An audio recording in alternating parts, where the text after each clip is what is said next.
Good evening, ladies and gentlemen. Welcome back to the Exceptional Conservative Show. Thank you so much for being here tonight. What a huge night this is. Shirley Dominick is with us tonight. She is the president and founder of Serve Our Willing Warriors, SOWW, out of Haymarket, Virginia. You can find her on Facebook at Willing Warriors. Shirley, you have a tremendous testimony of how you started this particular organization. If you could enlighten our audience around the world why you did it and what was your provocation for doing so. Oh, I'll be glad to. It all started back in our church, Park Valley Church, right here in Haymarket, Virginia. And that time we were in a schoolhouse, probably about 100 people. And the pastor at that time had asked that we split up into small groups. And fast forward about 6 months or a year later, he asked the small groups to go out into the community and do something for 40 days outside of the walls of the church. Just pick a project, whatever it was. And our small group decided that we would go and take a visit to Walter Reed, to the Wounded Warriors. And I'd be honest with you, at that time, even spending 22 years in the military, I had the word Wounded Warriors was somewhat disturbing and somewhat intimidating for me. But our group decided that we would go. We had 8 or 10 of us, and out of our group, along with the group, there were some other members of the church and the community that went, and there was probably in total about 25 or so that went to Walter Reed, and actually it was a Christmas time, about this time of the year, where we took 50 gift bags with us, and we had $25 gift cards in there from Walmart, and just wanted to present some gifts to the warriors, not knowing what we were going to see.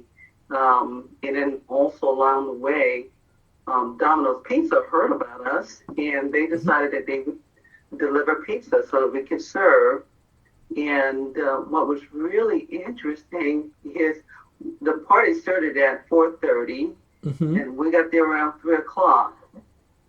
I kid you not, by 4 o'clock, all of our gifts were gone. 50 gift bags, gift cards and all, they were gone, and to include all the pizza. Wow. And I could recall, like, yes, but I get chills. But imagine this. There are a lot of wounded warriors around, and they're waiting on this party. They're waiting on this event. And there's probably a line of about 12 or so that felt my heart. But I'll tell you, to start a party, to have a party, to realize now we have nothing to start a party with, I thought we were failing at our efforts. But I began to look around, and I noticed that those that came with us, they started engaging with the warriors. And they were making conversation. It's almost like they were friending each other. And the thing that really got me, my 3 daughters, they were young teenagers at the time, I noticed that they had connected with this double amputee, 19-year-old Oscar from Peru, and they were like best friends. Wow. And 3 hours plus, they did not want to leave each other. In fact, as we were leaving, my heart just got heavy and heavy, and we took a drive back from Walter Reed, an hour plus drive, and my husband, no one could say a word in the car. We did not know what to say.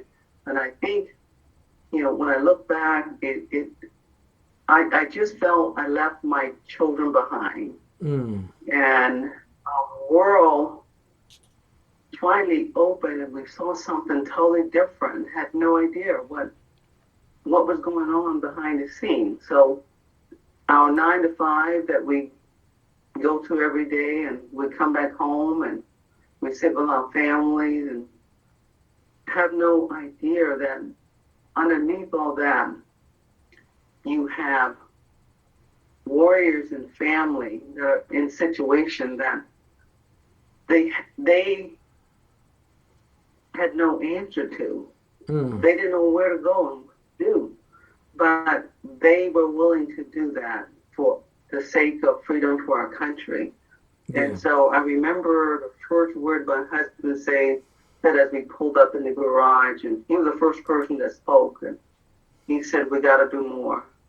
And we had no idea what the more would be, because this is all new. We were going to make one visit, and we're going to report back to Park Valley and tell them how the visit was, and yeah, end of story. A good time was had by all. But, yeah. I'm sorry, what was that? Well, a good time was had by all. That kind of report back to the church. Yeah, that's what we thought. So that was, like I said, back in December 2006. And now, here we're at a decision point. What is it that we would do for the warriors and the families? And out of that, we started doing cookouts, and we do more visits, Easter time, and we would do, Mother's Day. We would do all type of visit when we could. And the community grew bigger and bigger, as the word got out. And so fast forward to 2012, we were now up to 500 plus bags, and lots of people from the community would come and help us distribute bag and meet the warriors. And, it became just a community effort there at Walter Reed and now Fort Belvoir, since the Walter Reed proper closed down. Yes. And so, here we are at 2006, still had no idea of a retreat home, but, that was a defining point for us when a wounded warrior gave us a vision that he had.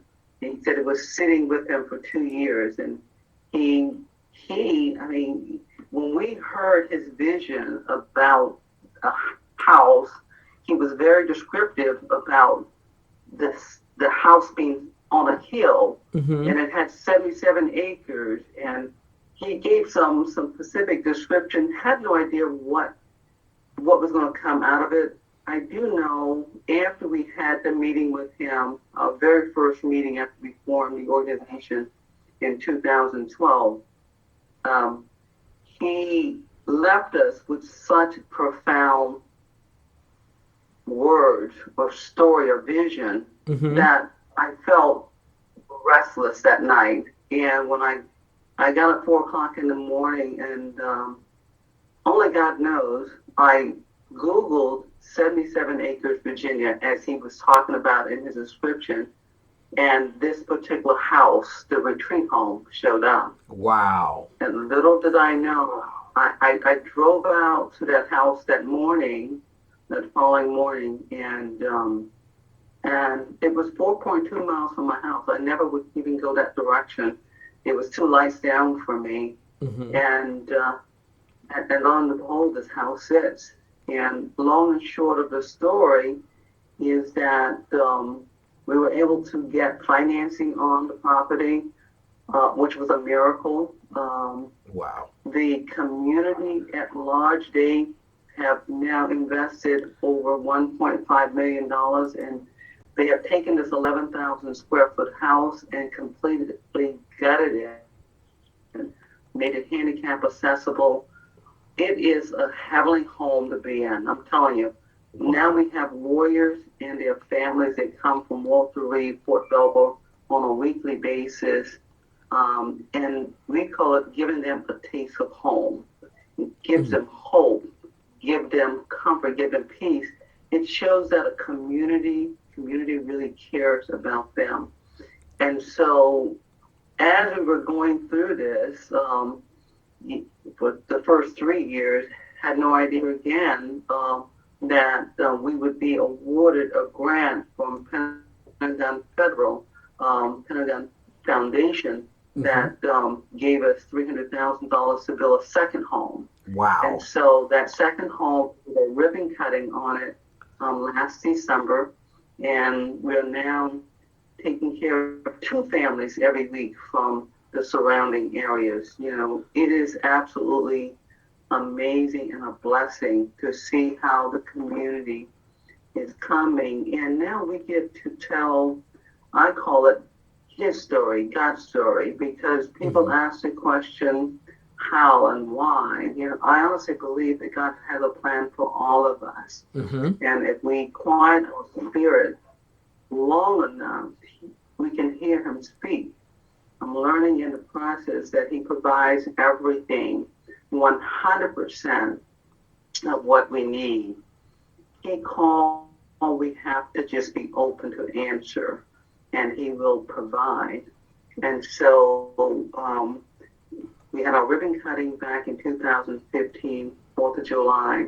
And since then, we have had over 1,200 warriors and families come and stay at the retreat. 1,200? Wow. Yes. That is immense. And so we are so grateful, that God has shown to be faithful, and we get to, like I said, tell his story. Exactly. I got to ask you here, because there are people who are listening and saying to themselves, well, why you need a retreat center for veterans? I mean, literally, all you have to do is go to Fort Belvoir. The family can stay with them there. I mean, why do they need a retreat center? Oh, well, yeah, that's a really good question. And I would not have had the answer if I wasn't there firsthand. The hospital environment is that. And so when mom or dad or sibling come and visit, it is, if you can imagine, a room.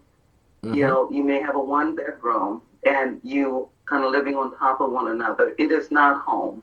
And so this retreat put them in a country setting where they can really truly have a taste of home as they know it. Mom and dad together, we have siblings, we have battle buddies that come, we have friends, all of that cause in my mind for healing for them. And it's totally different than what it would be at Fort Belvoir or some hospital environment. So the retreat is therapeutic in itself. And we have testimonies from warriors after warriors of what it means for them to have that break to get away. And many of them are at a point of destitute and says, I don't know, the next step for me, I don't know that I even belong or would need to be here any longer. But you have a community that's surrounded with love and love in action, and they get to sense and feel, and taste that, and it does make a difference. Now, also, first and foremost, only 2 to 3% of the American public can ever qualify to be a part of the military. It is a very prestigious qualification to possess. But after having served your time, many people are suffering from PTSD and other ailments and other health concerns. How does your organization reach out to those individuals, and how do you serve them? So we work very, very closely with Walter Reed, Fort Belvoir, Quantico, surrounding areas. The interesting part for me that I and my team discovered in this process is, at some point you look and you sense that there are so many warriors that need help, so many that are struggling with PTS, so many that are struggling with physical ailment. How do we select one or two, for this visit? The beauty of it all for us is that we have a partnership with these organizations, these hospitals, and they get to select. They see these warriors day in and day out, and so they would point to one or two or three or whosoever to say they needed more than this one. Everyone needs, but let me have this group. And so, I'm happy that they get to make a selection, because it would be a hard call for me. Yeah, exactly. Now, in addition to what you've done with the retreat, the way that you have funded it is exceptional to begin with. You have a gala every year, and it is one of the best galas in Washington. Ladies and gentlemen, it is one of the top galas in the country, I would go as far as to say, but certainly in the Washington metropolitan area. Um, what gave you the motivation to do the gala, and how do you all do it with such exception every single year? I would have to go back to the word community. We have a phenomenal community here that, like I said, they believe in love and action. And so the gala just give us another opportunity to express that love and Mm-hmm. care. And we put our needs out there so that we can fund for the upcoming year and beyond. And they open their arms and support it. I like I said, all of this is so new to me. Mm-hmm. Every day I wake up, I ask God to direct my path because I'm lost, Mm-hmm. and he's the one that gives me the thought, the wisdom to be able to move in one direction or the other. And when I think about things like the gala, I would have no idea about where to start with that, and he points me in that direction. So, and along with that, like I said, the community um, step up in a big way to make it happen. Exactly. Now, you have two retreat centers. Are there plans for more retreat centers, or what are you going to do with the 77 acres, and how can people Yeah. help you? So so we will have the full vision is actually is going to be two additional retreats or cottage that we will have on the property, and we'll also have a activity center where we would have training for PTSD and other activity for the warriors, classes that could help them, along the way. And so that will happen, believe, between the year and we have plans for a year and 5 years out.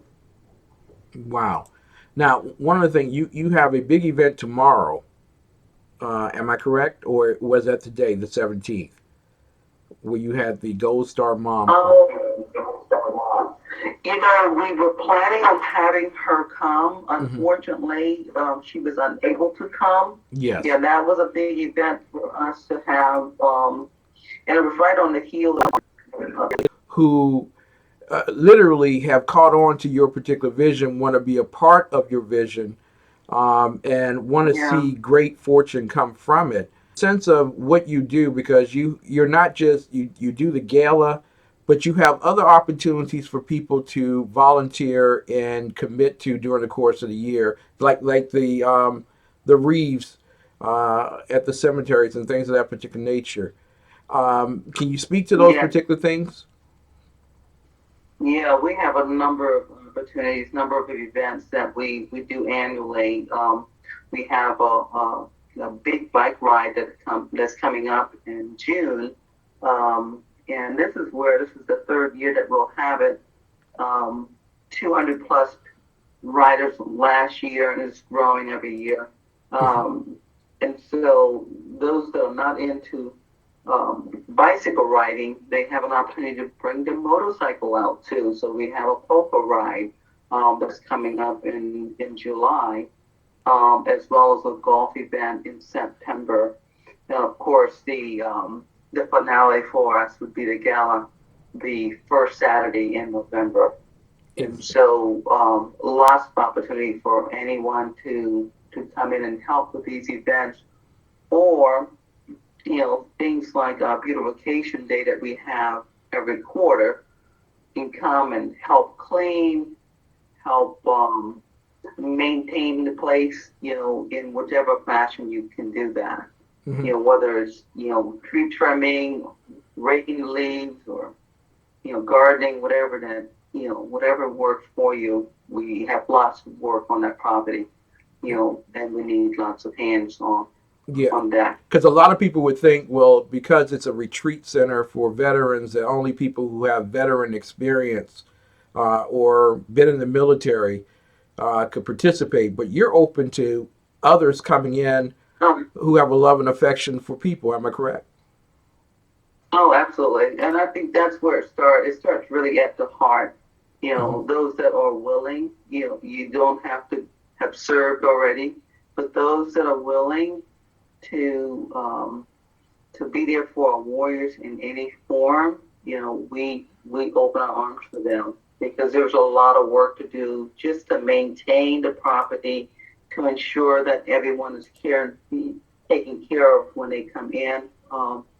And you know everything that goes with running a nonprofit. There's just so much administrative and fundraising and you name it, come in and help out those that are willing. Ladies and gentlemen, I implore you, as you're watching this, to move beyond the boundaries of an excuse and go into the territory of love during this particular time of the year and even beyond this. Not just a Christmas thing, but make Christmas happen every single day for one of our willing warriors. You can get in contact with Shirley Dominick and her staff by calling 866 227 5833.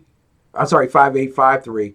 That's 866 227 5853. Or they are located in Haymarket, Virginia at 16013 Waterfall Road, Haymarket, Virginia 20169. Listen, they still accept donations because Santa Claus can come every single day. But the greatest thing that you can do is actually get out there to Bull Run and see what God has done with this young woman. Shirley Dominick, we thank you so much for what you have done for America, not only in your own personal service to it, but in your communal service to it through Serve Our Willing Warriors. I'm so grateful, and I thank you. Can't thank you enough for having me, and thank you all for listening. Well, it won't be the I last do time. appreciate Won't be the last time. We really it. love what you do. Thank you so much. Thank Ladies and gentlemen, you. it's a tremendous honor to have a woman of that great magnitude on the air with us tonight. Shirley Dominick, president and founder of Serve Our Willing Warriors, SOWW. And for those of you who say, well, I don't have a pen, I didn't write it down, when we come back from the break, I will repeat it just for you. But you can actually Google Serve Our Willing Warriors. You know, you just want to give you a heads up on that one, just want to give you a tip. So we'll be back, ladies and gentlemen, with more of the best of urban conservative talk right after these messages from our wonderful, wonderful sponsors. Hey y'all, it's Nita, and I'm back today with another